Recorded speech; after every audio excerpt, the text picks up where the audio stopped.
Buenos días, licenciada, buenos días, compañeros. El día de hoy vamos a hablar de un tema importante, el cual hace referencia a la teoría de responsabilidad civil. Este trabajo fue asignado por la docente Andrea Hortensia Gómez Esprela. Somos alumnos de cuarto semestre del Paralelo B, turno noche, de la sede La Paz. Obviamente hace referencia a la materia de Derecho Civil, lo cual es obligaciones de la Universidad Tecnológica Boliviana, de la gestión 2022. Los integrantes de este grupo son Imaña Vázquez Adriana Marcela, Vargas Uribe Ivette Jacqueline, Pomier Machicado Abril Nicole y mi persona Silva Guachalla Cristian Alejandra. Buenos días, licenciada, mi nombre es Adriana Imaña. A manera de introducción vamos a desarrollar el concepto de responsabilidad, que viene del vocablo responsabilidad, que deriva del latín responsus, que es un equivalente a garantizar. Y en este caso, la responsabilidad es la respuesta para quien ha causado un daño, perjuicio o detrimento. Enfrenta dos elementos subjetivos o personales. El primero, que es la víctima, quien padece el perjuicio, y el segundo elemento es el victimario, quien es el agente del mismo.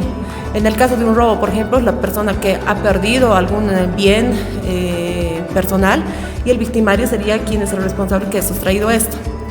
Dentro del concepto de responsabilidad tenemos presupuestos. En este caso, la responsabilidad civil requiere que exista los siguientes, que es la autoría, que hace referencia a quien realiza el hecho. La antijuricidad es la conducta ilícita contraria al derecho, es el tipo penal. La imputación es atribuir a alguien una responsabilidad de un hecho reprochable. Existe también el daño, que es el perjuicio que causa una persona en perjuicio de otra. Y la relación de causalidad, que es la conexión que existe entre la causa y el efecto de un hecho lesivo y el daño sufrido. Siguiente diapositiva, por favor. Punto 2. Evolución y antecedentes históricos de la responsabilidad civil. En las comunidades primitivas se caracterizaba por la venganza específicamente. El que causaba daño no contraía ninguna responsabilidad con la víctima. Además, cabe aclarar que no se ha diferenciado la responsabilidad civil de la penal. Y en estas comunidades primitivas se llevaba a cabo lo que es el ojo por ojo y diente por diente. El ojo por ojo, la ley del talión, es un sistema punitivo establecido de manera incipiente donde hay una relación entre el daño sufrido y la venganza. La composición es una etapa posterior, tenía el carácter de voluntario. La víctima podía renunciar a su venganza a cambio de dinero por parte del ofensor. Y en este caso, el Estado es quien establecía una suma de dinero o una tasa o tarifa legal de reparación por el daño causado. El derecho romano nos indica que hay dos clases de daño. El daño público, crimina, lesiona a la comunidad, que esta es perseguida por el Estado y la sanción es una pena pública. Y existe el delito privado, delicta, que es una lesión a un particular, pena de índole pecuniaria. Siguiente diapositiva, por favor. Continuando con la evolución y antecedentes históricos de la responsabilidad civil, tenemos a la ley de las 12 tablas. Esta preveía otros delitos castigados como la multa fija o pena por doble daño. Por ejemplo, al depositario infiel, la mutilación de árboles. Este es el primer documento escrito de naturaleza jurídica. Establece una diferencia entre la responsabilidad civil y penal, donde hay una pena privada, y la reparación. Continuando está la ley de Aquilia. Esta ha sido creada en el año 287 a.C. o el 467 de Roma. Consistía en reprimir conductas realizadas contra los bienes y no contra la persona. Creó la Actio Legalis Aquilae, indemnización del perjuicio sufrido, donde existen 4 elementos. Daño causado en parte de su fortuna. Daño por la acción de un cuerpo sobre otro. La ausencia de derecho en la conducta del ofensor. Y hay un daño causado al dueño del bien. Por otro lado, el derecho justiniano nos habla sobre el daño podía ser ocasionado sin la lesión material de la cosa. La acción puede ser ejercida por quienes tuvieran el derecho real sobre el bien, sin ser propietarios. Esta ley de Justiniano modificó la ley de Aquilia. Posteriormente viene el antiguo derecho francés, que se distingue de la acción penal pública de la privada. Todo daño resultante de una culpa debe ser reparado. De un delito surgen dos consecuencias, una que es la pena y otra que es el resarcimiento. Siguiente diapositiva, por favor. Ahora, hablando del punto 3, los fundamentos de la responsabilidad. En este caso, la ciencia del derecho, nos dice el texto, que en esta materia civil de responsabilidad civil ha evolucionado de manera muy significativa. En un principio, el orden jurídico indicaba: no hay responsabilidad sin culpa, lo cual resultaba insuficiente. Por lo tanto, surge la siguiente disyuntiva: la responsabilidad debe castigarse o la responsabilidad debe llevar a cabo una reparación. Por lo tanto, voy a dar lectura textual a lo que dice nuestro libro de la materia. La sanción en el ordenamiento jurídico aplica como respuesta, tiende a castigar al autor del comportamiento antijurídico, sea por acción o por omisión, o por el contrario, tiende a resarcir a la víctima del daño injusto. Se concluyó que no podía haber responsabilidad sin autor voluntario y culpable. Entonces surge la pregunta: ¿cuál es la razón para castigar?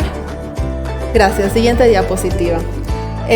Respondiendo a la pregunta que hacían anteriormente, ¿cuál es la razón para castigar? Bueno, acá podemos decir que la idea principal era el daño, el cual debe ser erradicado o reparado. La reparación del daño es el fundamento de la responsabilidad civil, la cual conduce a soluciones justas. Los fundamentos de la responsabilidad civil son: 1. El quid que se encuentra en el daño, pero más en el injustamente sufrido que en el causado con ilicitud. 2. El componente estructural de la responsabilidad civil es la razón de justicia en la solución indemnizatoria. Es la pretensión de devolver al damnificado la plenitud o integridad de la que gozaba antes del daño sufrido. Y por último, la culpa, que por más de 2 siglos el requisito básico fue para la indemnización. Siguiente diapositiva, por favor. Bueno, los presupuestos de la responsabilidad civil son el hecho humano, la antijuricidad, el daño y la relación de causalidad. Bueno, ahora las vamos a desarrollar con más definiciones, empezando con el hecho humano. Louis Requesens decía: sin conducta o hecho humano no hay derecho. Bueno, acá el hecho humano comprende 2 situaciones. Una es la acción, que viene a ser la situación que como consecuencia de la intervención del hombre produce un cambio en el mundo exterior. Por ejemplo, talar un árbol. Y bueno, por otro lado tenemos a la omisión, que es la abstención en el actuar. Por ejemplo, no denunciar un delito del cual tenemos conocimiento. Tanto las acciones como la de omisión o la acción pueden producir daños. Bueno, nuestro Código Civil en cuanto a esto, el derecho humano, en el artículo 984 nos dice: quien con hecho doloso o culposo ocasiona a alguien un daño injusto queda obligado al resarcimiento. Bien, pasemos a la siguiente, que es la antijuricidad. Esta significa que es contrario al deber jurídico o a una obligación preexistente. La ilicitud del daño es la consecuencia de toda conducta injusta que lesiona un derecho subjetivo u otro interés jurídico que merece tutela legal y es producto de la violación de una norma jurídica imperativa o prohibitiva. Siguiente diapositiva, por favor. Gracias. Bueno, la imputabilidad. Esta es la capacidad de responder del sujeto que realizó el hecho. De esta depende la culpabilidad. Y el siguiente punto, que es la relación de causalidad. Para que surja la obligación de resarcir, debe existir una adecuada relación de causalidad o nexo causal. Debe existir una relación de causa a efecto entre el hecho ilícito y el daño. Podemos decir que sería la vinculación que debe existir entre un hecho y el daño, para que el autor de la conducta deba indemnizar el prejuicio. Bueno, en la relación de causalidad tenemos distintas teorías. Primero está la teoría de la condictio sine qua non, que se conoce también como la teoría de la equivalencia de las condiciones. Para esta teoría basta que el hecho de una persona haya sido uno de los antecedentes del daño, para que dicha persona sea responsable de él. No se trata de buscar una causa productora del efecto perjudicial, sino de señalar las condiciones plurales que han debido darse para que se llegara al resultado. Todas esas condiciones se consideran equivalentes a cualquiera de ellas, que sería la causa de todas las consecuencias. La siguiente teoría es la teoría de la causa próxima. Bueno, esta teoría desecha la teoría anterior. Esta pretende buscar criterios válidos y razonables de distinción entre las condiciones o hechos que han posibilitado un resultado dañoso. Se considera la causa del daño a la que se halla más próxima el mismo haberse asociado al final de la restante. O sea que es responsable quien ha realizado el hecho que próximamente causa y queda liberado los autores de comportamientos que se ubican, en términos ingleses como está en la teoría, es to remuit. Pero eso solo se responde por los daños inmediatos y directos, puesto que los restantes reconocerán otros hechos como causa. Entonces, seguimos a la siguiente teoría, que sería la teoría de la causa adecuada. Esta teoría nos dice que no es la causa del daño cualquier condición, sino que en realidad es aquella que en general es idónea para producirlo. Es de ahí que surge la relación de causalidad adecuada, donde este concepto implica la desregularidad. Para eso se deberá realizar un estudio ex post facto, un juicio de valor o cálculo de probabilidades, separándose del hecho realizado, retrocediendo en el tiempo hasta el momento en que se realizó la conducta y verificar si esta acción u omisión es idónea para producir un daño. Bien, paso a mi siguiente compañera. Buen día, doctora, y buen día a todos los presentes. Yo voy a hablar respecto a la interrupción del nexo causal. La siguiente diapositiva, por favor. Bueno, la interrupción del nexo causal se produce más que todo cuando se destaca una causa que en concreto produjo el daño excluyente a los demás. Un ejemplo sería que una persona que haya sido envenenada, pero llega a fallecer antes de que el veneno haga efecto, como podría ser un accidente de tránsito. Estos pasos pueden ser producidos por las siguientes variables: el hecho de la víctima, el hecho de un tercero por el cual no se deba responder, caso fortuito, y un caso de fuerza mayor. En la siguiente diapositiva, por favor. En el daño resarcible se entiende más que todo como la lesión o menoscabo, que quiere decir el deterioro, a un interés patrimonial o extrapatrimonial, producido como consecuencia de una acción. Para el autor Eduardo Zanoni, el daño es el menoscabo que a consecuencia de un acontecimiento o evento determinado sufre una persona ya en sus bienes vitales naturales, ya en su propiedad y ya en su patrimonio. Para Zanoni existen ciertos requisitos, los cuales debe existir un interés sobre el bien que ha sufrido un menoscabo. El daño debe ser cierto, debe subsistir al tiempo de resarcimiento. En la siguiente diapositiva podremos ver que si bien el daño no está definido dentro de nuestro Código Civil, existe un artículo dentro de este código donde se haya referido expresamente, que es el artículo 984, que menciona el resarcimiento por hecho ilícito. Quien con un hecho doloso o culposo ocasiona a alguien un daño injusto queda obligado al resarcimiento. Ahora también vamos a hablar sobre la responsabilidad contractual y la responsabilidad no contractual.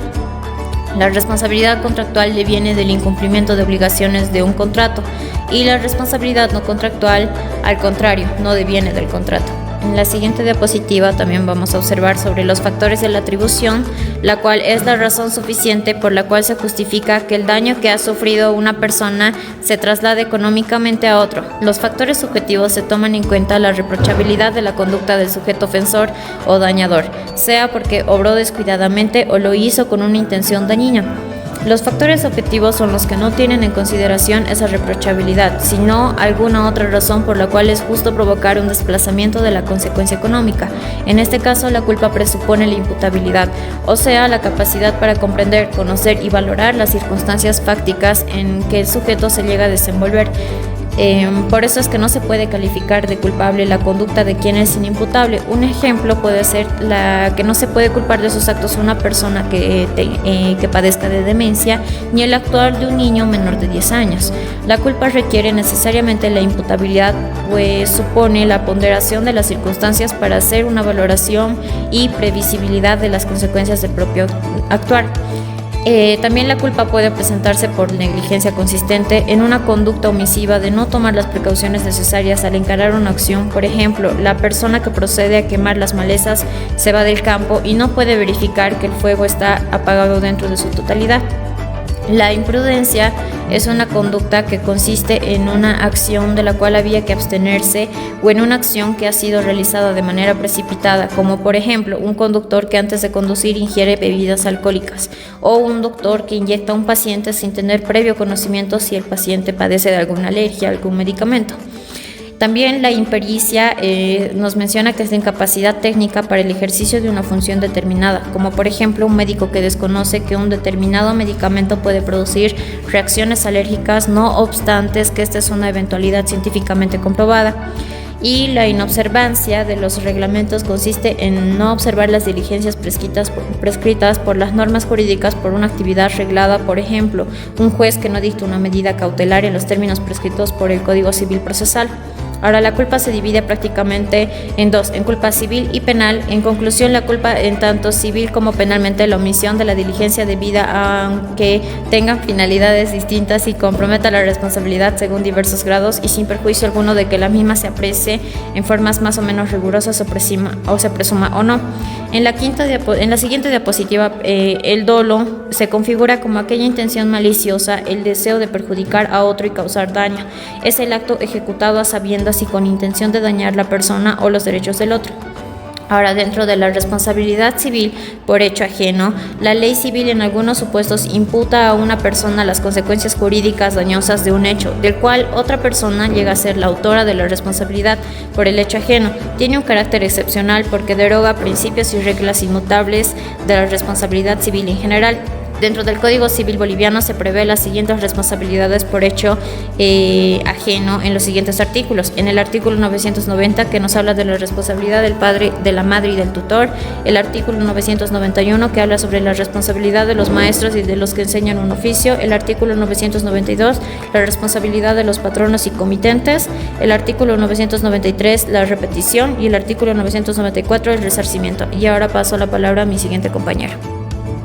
Bueno, continuando con la exposición,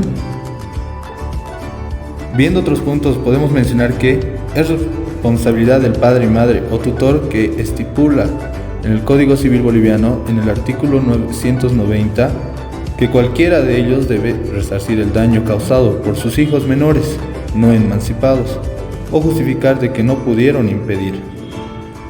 En este caso viene a ser culposo, porque los padres o tutor tienen la responsabilidad de ellos, ya que ellos vigilan la correcta conducta de los menores para no tener perjuicio alguno.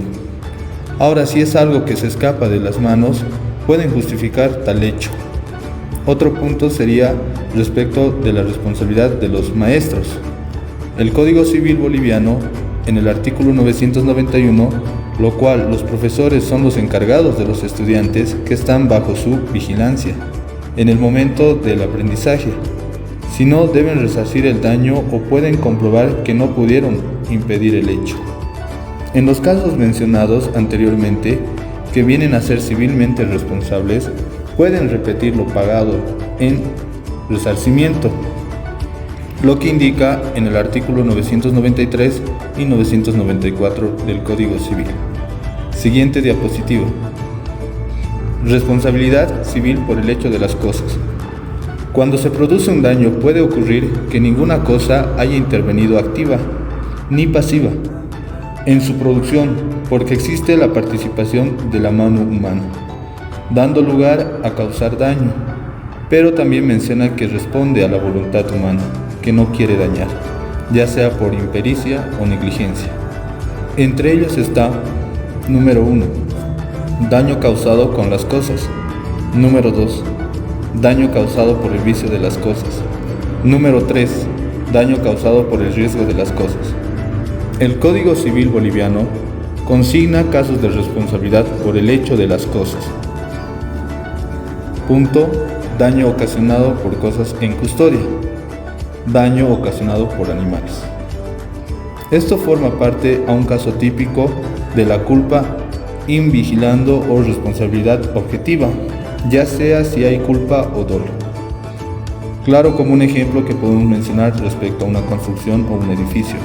La persona tiene toda la obligación de hacer la construcción debidamente correcta y bajo las indicaciones y lineamientos necesarios para que éste no pueda tener perjuicio a los lugares adyacentes. Y obviamente, si no, en este caso sería una responsabilidad por hecho de la cosa, como lo mencionamos anteriormente. Siguiente diapositiva. El riesgo creado hace referencia a la necesidad de la culpa para fundar la responsabilidad, pero eso fue estructurado en el siglo pasado. lo cual resultaba algo anticuado, ya que toda actividad, se dice, implica riesgos para terceros, por lo que sería justo imponerle al creador del riesgo la reparación del daño derivado materialmente de su actividad.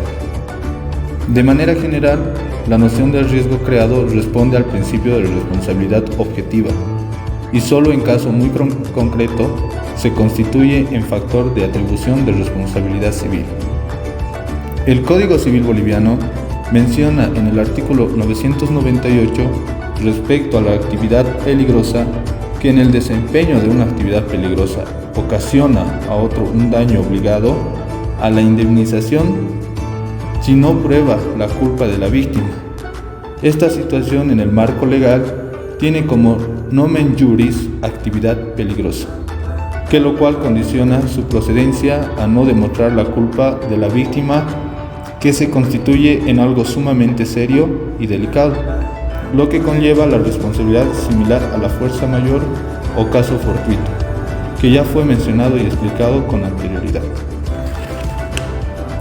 Bueno, dentro de la conclusión grupal que llegamos respecto a este tema, llegamos a la conclusión de que se define la responsabilidad civil como la obligación de resarcir en lo posible el daño causado y los perjuicios inferidos por uno mismo o por un tercero y sin causa que excuse de ello. Una persona es responsable civilmente cuando está obligada a reparar un daño sufrido por otra, lo que por lógica significa que todo problema de responsabilidad civil supone un daño cuya víctima pide reparación. Así pues, la responsabilidad civil constituye una reparación, no una sanación. En consecuencia, entre el responsable del daño y la víctima del mismo surge un vínculo de obligación. El primero se convierte en acreedor y la segunda en deudor de la reparación, uno y otra fuera de su voluntad. Incluso cuando el responsable ha querido causar el daño, la obligación nace sin que él haya sido consentido. Una vez realizado el daño, cuando su autor quiere repararlo, no es tampoco su voluntad. Y también dentro de la siguiente diapositiva logramos encontrar una imagen relativa a este tema, que es más que todo una frase que lo dijo Abraham Lincoln, que menciona que no se puede escapar la responsabilidad del mañana evadiéndola hoy. Y con esto llegamos a la conclusión de la exposición de nuestro grupo con el tema 20. Gracias por su atención.